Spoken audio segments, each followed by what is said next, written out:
Well, Smith & Wesson now has a ported version of their Shield Plus, and that's what we're going to talk about today as I give you the 7 biggest changes with the new Shield Plus carry comp. Some of these things are hidden though, right? They're in plain sight, but they're not as obvious as some of the other changes. So I'm going to walk you through those, and of course, I want to hear your opinion about this gun. Do you think it's worth it to upgrade to the Shield Plus carry comp? Or are you just as satisfied with maybe another carry gun or your regular Shield Plus?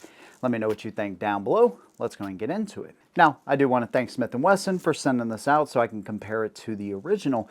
One thing I want you to do is just take a second to leave a comment down below and let me know what you think the most hidden new feature of the Shield Plus carry comp actually is. And then by the time we get to that, hey, we'll see, or by the end of the video, we'll see if any of y'all were able to guess one of the more hidden features on this gun. So, without further ado, let's talk about some of the more obvious things, like the slide serrations. Now, this is one of my complaints with the original Shield Plus, is that they just didn't go aggressive enough, but over the variations of Smith & Wesson, they've changed these guns so much. They continue to evolve them. It's not like a Glock, right, where they pretty much have what they're going to do each and every time. They're not going to deviate too much from that. Smith & Wesson is continuing to evolve the M&P lineup and the Shield lineup to see what really is best for people. On the original Shield Plus, you had the fish scale style serrations, and then you had a little bit of serrations down at the bottom of the slide. They're not that great, so if you want to do press checks, it really doesn't give you a lot of real estate to grab onto. They've come out with the competitor type of serrations, which I think are amongst the best they've ever done, to be quite honest with you. And now we have more of a custom carry gun, right, straight from the factory. It kind of reminds me, with the little chevrons, one of the Springfield Armory series, maybe the Mod 2 that they had back in the day, or one of the XDs. It definitely reminds me of that. As far as the aesthetics of it, I'm not a big fan of it, but they definitely do bite better into your hand. The chevrons wrap on the top right here. Of course, they don't on the back of the gun because it is optics ready, but regardless, they give you a nice surface there if you need to charge the gun up, or if you want to do your press checks, whatever. A much better solution than the fish scale style serrations that they've had in the past, which I'm okay with, but at the end of the day, I want as good of a bite on that slide as I can get, and these definitely provide that. Aesthetically, they're just a little ugly. One of the other changes that they've made that's pretty obvious is the sights.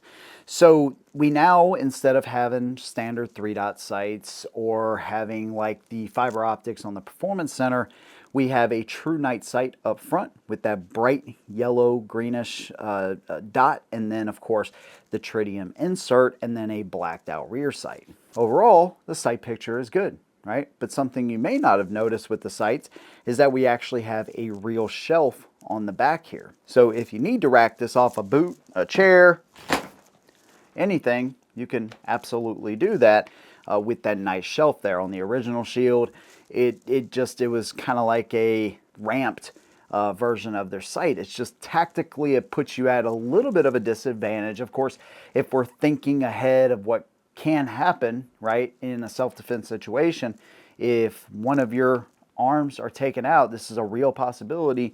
To be able to rack your gun, recharge the gun is very important, and of course they have that now. And then on the Performance Center Shield Plus, it was just a really small ramp, so it was hard to get that bite on pretty much anything. One benefit that you're going to get from this gun is the fact that it actually comes with the 10, 13, and 15 round mags, right? So traditionally, most of your Shield Pluses, all your regular Shield Pluses are going to come with 2 mags. They're going to give you an additional magazine with this gun. Now, of course, the MSRP does go up a little bit. I think it's $649, but still, you know, considering what you get here, maybe that's a good value, maybe not, depending on who you are. Well, that's 3 of the changes. What else have they done with the gun? Well, they've actually changed up the trigger. So instead of just a standard trigger, you now have the Performance Center version, or the tuned version of the trigger straight from the factory. Now, this used to mean a lot back in the day. You had the standard hinge design on the original M&Ps. They were just awful. Then you had the Performance Center. Those guys would go in and tune the trigger, and that was a big deal. Well, the thing with this one is that the trigger on the Shield Plus was already good. So you hit the wall, right? It breaks. Reset is positive. It's a nice trigger. But I can't say that it's much of a selling point compared to the original Shield Plus or, you know, any other of the Shield Pluses, because it's just already a good trigger. It's not as much of a selling point anymore. But one benefit you'll get if this is a version that you go with is the fact that it is a tuned trigger, and they're already freaking pretty incredible.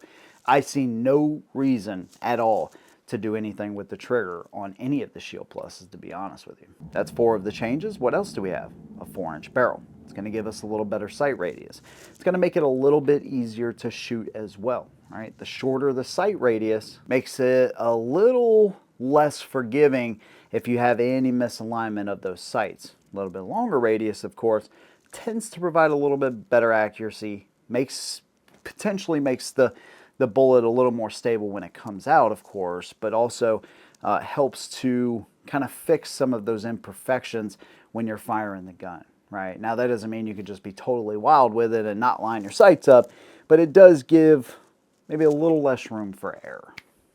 And then we have the ported barrel. So what I find on these smaller guns is that it will make a difference. To really get the full appreciation, though, you need to shoot these back-to-back with a non-ported version of a similar gun, or the same if you can, and then shoot this one. And you'll see that that muzzle is going to stay down a little bit. It's just it's pretty amazing. And this is just a single port as well. So what they've done here actually does make a difference. It might be a small one, right? But it does make a difference as far as keeping that muzzle down a little bit more. The trade-off is you could have some potential blast if you shoot this gun at night. Right? That is a possibility. Now, here is another hidden feature that maybe you didn't think about, and that is the fact that the porting was done with relief cuts as well. So one thing you'll find is when you shoot guns and you have a flashlight attached, right? That blast, that lead, that blast debris, if you will, it's going to cloud up your glass, whether that's the glass on the flashlight or on an optic. Well, what Smith & Wesson did is they actually provided relief cuts on either side of the port. So in hopes to, instead of having everything just go up, and then of course some of that's going to come back and cloud up your optic, hopefully we can keep some of that out to the sides after each round is fired. It's designed not only to keep your optic from being clouded up, which in return gives you faster follow-up shots as well, or it can. And you will notice with ported guns, you're going to get a little bit more of that blast debris, if you will, on your optics. So to be quite honest with you, I didn't even know this was a feature until after I shot the gun. I'm like, dang it, that would have been perfect to do, because my Shield Plus, I still carry it without an optic. Heck, this one, I still carry without an optic. I really love the iron sights on this gun. I'm really not out a lot at night, and to be quite honest with you, I haven't been carrying the Shield Plus a lot either, so I carry my P365 Spectra Comp with an optic all the time. I believe in optics. I think they are 100% worth your time. I just haven't been carrying these guns a lot, and I don't carry them at night, and I really like the standard sights on these guns, and I feel like I shoot them incredibly well. There are benefits to the optic, but that's the reason I didn't have it on there. Otherwise, I would already outfitted it with an optic. But yeah, it is what it is. Maybe we can do that for a 1,000-round update. And then the last little hidden feature here that I thought was pretty cool is now these are coming out of Maryville, Tennessee, instead of Springfield, Massachusetts. Now, I've had the opportunity to go to both plants, and my trip to Springfield was pretty cool because it was actually snowing, and I'm from the South. I don't get to see snow a lot. And they got, I don't even know how many feet it was of snow. It was just freaking incredible. So I can remember waking up the next morning in the hotel. I needed a Monster, of course, and so I walk outside and just the entire sidewalks and everything are freaking covered with snow. So, you know, I know people that live in those kind of climates are like, dude, shut up. I hate the snow, but, you know, coming from the South, I actually thought it was cool. But the fact they're in Tennessee, one of my favorite states in the union, that makes this gun a little bit more special. And I was looking forward to when they actually had some pistols coming out that said Maryville, Tennessee. So those are the 7 biggest and hidden features on the new Shield Plus Carry Comp. Do those changes equal trading up to this gun, or even spending a little bit more money on this version? Well, just like with the Spectra Comp, which you're going to be spending significantly less than a Spectra Comp, I think they actually got the pricing right. You know, they probably could have been up there around $800, I would guess, but they were able to keep the MSRP at $649. I think with all these cuts, with the custom slide serrations, if you like the chevron look, of course with the optic cut, the new sights on there, little bit better trigger, all the way around, this is gonna be a little bit better gun. Is it worth trading up? If you have an original Shield Plus, maybe if you want an optic. If you have the optics ready version of the regular Shield Plus, whew, that's a mouthful. Maybe it's worth it, right? If you want the port and a little bit longer sight radius. If you have the Performance Center, probably not at the end of the day, because you're getting pretty much everything, and you could always upgrade the sights on the Performance Center. So there you go, man. I think it is a pretty cool gun. Definitely not one I would go out and trade a Performance Center Shield Plus that already has everything on it. But if you have an original, it might be worth the trade, or might be worth a little bit more money to get this one. So there you go. That is my opinion, and of course I want to hear yours, no matter if you agree or disagree with mine. Also, let me know if you were able to guess one of the hidden changes correctly by the time we got through all of them. Big thanks to you guys. See you in the next one, and as always, hold them down. Hey, make sure you check out Headshot Nation. It is the one and only gun and motorcycle community on the entire internet. And this is a place where you can actually start your own threads. You can do video requests. You can talk to other community members and get your answers.